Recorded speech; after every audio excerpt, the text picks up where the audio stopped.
Hey folks, so I want to give you an overview of how to construct an Excel file for Euler's method. I am asking you to come up with these Excel files on your own. I think that it'll be more meaningful if you learn how to do these. So if you have any questions about it, let me know, but I'm going to give you a quick tutorial. As far as the Runge-Kutta method goes, please just use the spreadsheet that I've provided with you and let me know if you have any questions on that. So this problem says to use Euler's method to approximate the y of 3 value where y solves the IVP.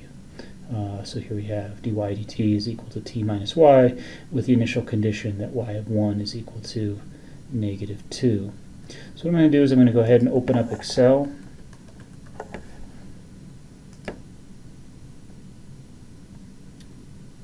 And we'll start a new sheet. And what would I like to do? Well, let's go ahead and start labeling things. Let's see here.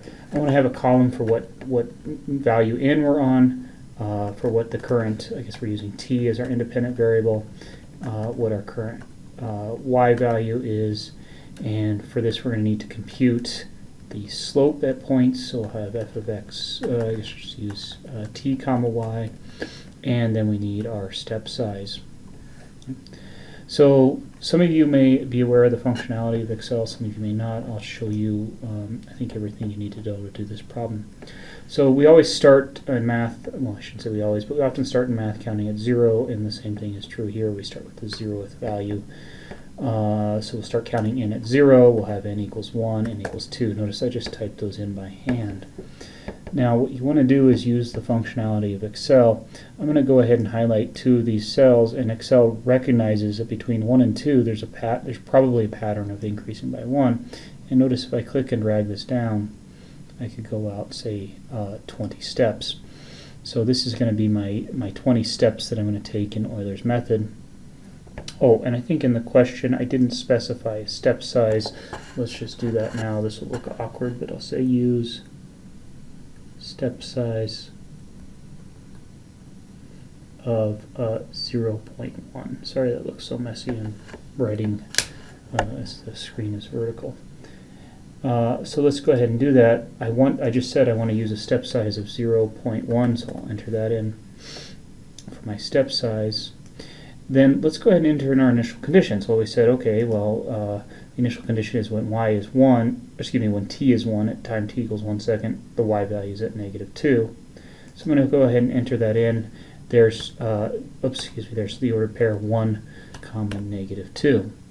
Okay. Then what I'd like to do is I'd like to calculate the derivative at the ordered pair 1, negative 2. And I'm going to do that using this function notation. So let's return to this. Notice that the function that gives us the slopes, this is dy dt, the function that would generate that slope is t minus y. So what I'd like to do, and I'll just write this now, it's going to give me an error, but I'd like to write f of, and then there is my t value, and there is my y value. So there's a multivariate function where the first variable is time, the second variable is y, and when I hit enter it's going to give me it doesn't know what that f function is. Okay? So let's go ahead and actually define that f function. Now I mentioned this in one of my other videos. Excel doesn't work so well for just generating your own functions on your own. It works best if you use macros. To be honest, I don't know what a macro is. Don't tell anybody. I'm going to go under the Developer tab. If you're not sure if you have the Developer tab, please look at my Runge-Kutta video first, where I showed you how to get that Developer tab. So I'm going to click on this Developer tab here, and I'm going to click on Macros, and I want to give this macro a name. Well, I'm calling it f here, so we'll call it f in this position, and I'll go ahead and hit Create. Okay. Now, unfortunately, the first type of macro it generates is something called a sub, and I don't want a sub, so I want a function. So what I'm going to do is let's just clear this out, and I'm going to type function, and then I'm going to type f of t comma y. And this is powerful enough to recognize I'm defining something called a function, and the name of the function comes before the parentheses, and then the 2 variables come within the parentheses in that order, and it automatically gives me the script, the end function command. That's kind of nice. So then I just have to tell it what f is. So I'm going to say that f is equal to, and let's see what we were using. In this case, we're using t minus y as our slope generator. So we have t minus y. Now, just so you know, this would work for any type of function. We could do the sine of t plus t, times t times y. If I were to do this, I'd need to use an asterisk there. I need to use a capital S-I-N, open parentheses, close parentheses for sine. If I wanted to do, as you have to do in your homework, the square root function, you do SQR and then your expression. So maybe you had 2 times t minus 5 times y, all sitting inside that square root function. So that's a little bit about the VBR commands that we're using here. So anyway, but we're using a little bit simpler function in this example. It was just t minus y. Let me confirm that. Yes, t minus y. So once I've entered in that function, I'm going to go here and I'm going to go to File, and I'm just going to close and return to Microsoft Excel. Now notice it still has a problem with this. Nothing gets fixed until I click in a cell and then hit Enter. Now it's actually evaluated. It actually did t minus y. Well, that would be 1 minus a minus 2. So yeah, you can see it computed that for me. Okay. So all of this is just the setup to using Euler's method. Now we actually have to remember the formulas for Euler's method. So if I want to get the next, my step size is 0.1 and my starting time value is 1, so the next time value I want should come out to be 1.1, but I don't want to type 1.1 here. That would be a bad way to go about doing this. It's not very conducive to extending to much smaller step sizes or whatever, making the problem larger from our standpoint, but not much more difficult from Excel's. So what I'd like to do is actually use that formula that we use in Euler. So I'm going to say that this cell is equal to. So that's very important. Whenever you're going to ask Excel to do something, you need to put an equal sign if you're asking it to do a computation. Then I'm going to take the previous time value, which in this case is the one immediately above it, and I'm going to add to it this step size. Now, look what happens if I go ahead and do this and then try to pull this command down. I'm going to not get anywhere. And the problem is you'll see if you click on, say, this cell right here, it's referencing C8, which is the previous time value, that's what I want, and the cell F8, which is this cell right here, which has nothing in it. So as I pulled this down, notice that this went C3, F3, that's what I wanted. This went C4, F4, so it's referencing this cell and this cell here. Those are not the cells that I want to reference. I do want to reference this previous cell, just like I did before, but I didn't want this one to drop down. So what I need to do is tell Excel to actually lock that former F3 value. So I'm going to click on this cell, and I do want this one to vary as I drag my cells down, but I want this one to stay fixed at this red cell right here. So what I'm going to do is I'm going to either have to hit Function F4 or Shift F or the F4 command on your keyboard. So in mine I have to hit Function F4. Or you could just do this by hand. Notice what it did was it put a dollar symbol in front of the F and a dollar symbol in front of the 3.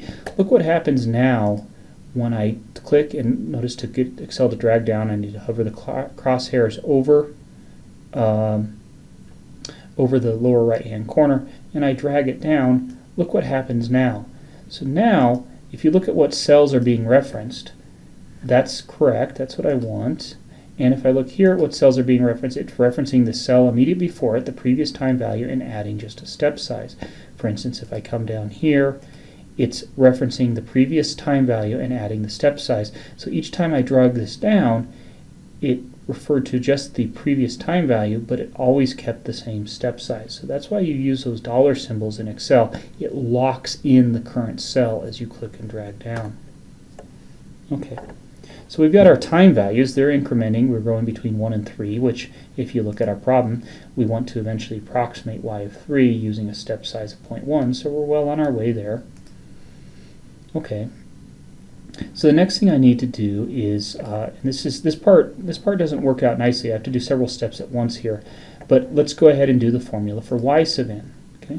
So as you recall from Euler's formula, the next y value is equal to the previous y value plus your step size, and we always want to reference that step size, so I'm going to hit F4 to lock that in. Notice I put those dollar signs, so that locks in the step size, times the slope of the function at your previous point, which is what we calculated here when we calculated the f of t comma y. And I hit enter. Now if I drag this down, I'm not going to get what I want because it's going to be referencing a bunch of cells that have nothing in it. But I then also need to bring this down, which then computes all of the remaining slopes. To be honest, I actually only have to go down to here. And this computed the slopes of the tangent lines. So for instance right here, this is computing the slope of the tangent line across these 2 points.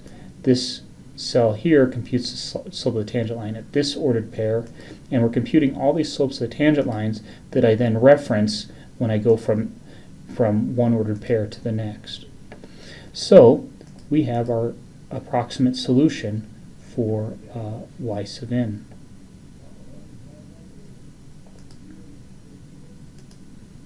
And so our approximate solution, again, when t is equal to 3, is approximately 1.757, I guess. The actual answer, I computed it on my own, came out to, using analytic techniques, came out to be 1.7293. So you can see we were fairly, I mean, it's up to you if you think that's close or not. But that was using Euler's method with a step size of 0.1 to take us from the initial condition of 1 comma negative 2 to approximate y of 3, given that y satisfies this differential equation. So this is again another lengthy video. I hope you found it helpful. If you're struggling with this, please let me know, and I'd be happy to help you enter these things into Excel.